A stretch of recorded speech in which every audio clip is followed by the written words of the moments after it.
21वीं सदी की दुनिया जहां पावर सिर्फ मिसाइलों से नहीं बल्कि माइक्रोचिप्स, डेटा और प्रभाव से माप होती है। एक तरफ है संयुक्त राज्य अमेरिका, दुनिया की सबसे पुरानी महाशक्ति, और दूसरी तरफ चीन, जो तेजी से वैश्विक प्रभुत्व की तरफ बढ़ रहा है। लेकिन सवाल है, क्या हम एक नए शीत युद्ध के दौर में प्रवेश कर चुके हैं? 1970 के दशक तक चीन एक विकासशील देश था, लेकिन आर्थिक सुधारों के बाद उसने दुनिया को आश्चर्यचकित कर दिया। सस्ता श्रम, बड़े पैमाने पर उत्पादन और धीरे धीरे चीन बन गया विश्व की फैक्ट्री। जबकि यूनाइटेड स्टेट्स ग्लोबल लीडर बन रहा, चीन चुपचाप उसके समानांतर एक नई शक्ति का निर्माण कर रहा था। यही से शुरू हुआ एक मूक प्रतिद्वंदिता। 2018 निर्णायक मोड़। संयुक्त राज्य अमेरिका ने चीनी आयात पर भारी शुल्क लगाया।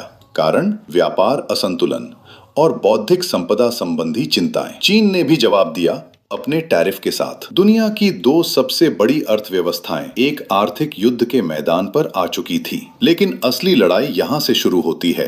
कृत्रिम होशियारी, अर्धचालक, 5G नेटवर्क, ये सिर्फ तकनीक नहीं, भविष्य का नियंत्रण है। संयुक्त राज्य अमेरिका ने चीनी प्रौद्योगिकी दिग्गज हुआवे पर प्रतिबंध लगा दिया। लक्ष्य स्पष्ट है, तकनीकी विकास को धीमा करना, क्योंकि जो AI कंट्रोल करेगा वो दुनिया का भविष्य लिखेगा। सबसे संवेदनशील मुद्दा ताइवान। चीन ताइवान को अपना हिस्सा मानता है, जबकि यूनाइटेड स्टेट्स हमें सपोर्ट करता है। ये सिर्फ एक आइलैंड नहीं, ये ग्लोबल सेमीकंडक्टर हब है। अगर यहाँ संघर्ष होता है तो दुनिया की अर्थव्यवस्था हिल सकती है। ये प्रतिद्वंद्विता सिर्फ दो देशों तक सीमित नहीं है। संयुक्त राज्य अमेरिका अपने सहयोगियों के साथ वैश्विक प्रभाव कायम है। वहीं चीन बुनियादी ढांचा परियोजनाएं और निवेश जारी हैं, अपनी पहुंच का विस्तार कर रहा है। ये एक मूक युद्ध है, जहां देशों को अपनी तरफ लाना ही सबसे बड़ा हथियार है। मूल शीत युद्ध मुझे विचारधारा का टकराव था, पूंजीवाद बनाम साम्यवाद। आज भी मतभेद हैं, लेकिन एक बड़ा अंतर भी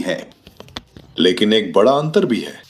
संयुक्त राज्य अमेरिका और चीन एक दूसरे पर आर्थिक रूप से निर्भर भी हैं। तो ये पूरा शीत युद्ध नहीं, बल्कि एक जटिल रिश्ता है, प्रतिस्पर्धा और सहयोग का मिश्रण। भविष्य में क्या होगा, संघर्ष या सह अस्तित्व?